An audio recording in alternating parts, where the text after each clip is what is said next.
സംസ്ഥാനത്ത് വ്യത്യസ്ത വാഹനാപകടങ്ങളിൽ 3 മരണം. പത്തനംതിട്ട റാന്നിയിൽ വാൻ നിയന്ത്രണം വിട്ട് കടയിലേക്ക് പാഞ്ഞു കയറി ഒരാൾ മരിച്ചു. കോഴിക്കോട് വടകര എടച്ചേരി തലായിൽ ഥാർ ജീപ്പ് പിടിച്ച് ഹോട്ടൽ തൊഴിലാളിക്ക് ദാരുണാന്ത്യം. ശബരിമല തീർത്ഥാടകർക്ക് കണമലയിൽ അന്നദാനം നടത്തിവന്ന സംഘമാണ് റാന്നി ഇടിയപ്പാറയിൽ അപകടത്തിൽപ്പെട്ടത്. ഇവർ സഞ്ചരിച്ച വാൻ നിയന്ത്രണം വിട്ട് കടയിലേക്ക് ഇടിച്ചു കയറിയായിരുന്നു അപകടം. അപകടത്തിൽ തെലങ്കാന സ്വദേശി രാജേഷ് ഗൌഡയാണ് മരിച്ചത്. 10 പേർക്ക് പരിക്കേറ്റു.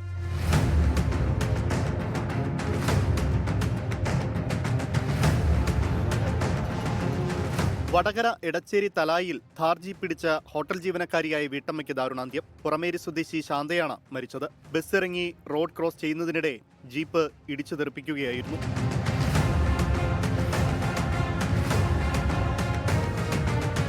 കണ്ണൂർ ഇരിട്ടി പൈഞ്ചേരിയിൽ കാറിടിച്ച് കിളിയന്തറ സ്വദേശി വള്ളാപ്പള്ളി ബെന്നിയാണ് മരിച്ചത്. തിരുവനന്തപുരം വെഞ്ഞാറമൂട്ടിൽ ടൂറിസ്റ്റ് വാൻ ബൈക്കിലിടിച്ചു മറിഞ്ഞു. അപകടത്തിൽ 7 പേർക്ക് പരിക്കേറ്റു.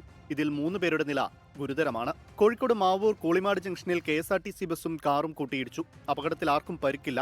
MC റോഡ് കുളനട മാന്തുകയിൽ ലോറിയും കോളേജ് ബസും കൂട്ടിയിടിച്ച് ബസ് ഡ്രൈവർക്ക് പരിക്കേറ്റു. അപകടത്തെ തുടർന്ന് MC റോഡിൽ വാഹന ഗതാഗതം തടസ്സപ്പെട്ടു. വിവിധ ബ്യൂറോകൾക്കൊപ്പം ന്യൂസ് ഡെസ്ക് 24. ലോകത്തെവിടെയായാലും ഏത് സമയത്തും 24 വാർത്തകളും ഓഗ്മെന്റഡ് റിയാലിറ്റി പാക്കേജുകളും എക്സ്പ്ലെയിനറുകളും വിശദമായി കാണാൻ ഞങ്ങളുടെ YouTube ചാനൽ നിങ്ങൾക്ക് സബ്സ്ക്രൈബ് ചെയ്യാം.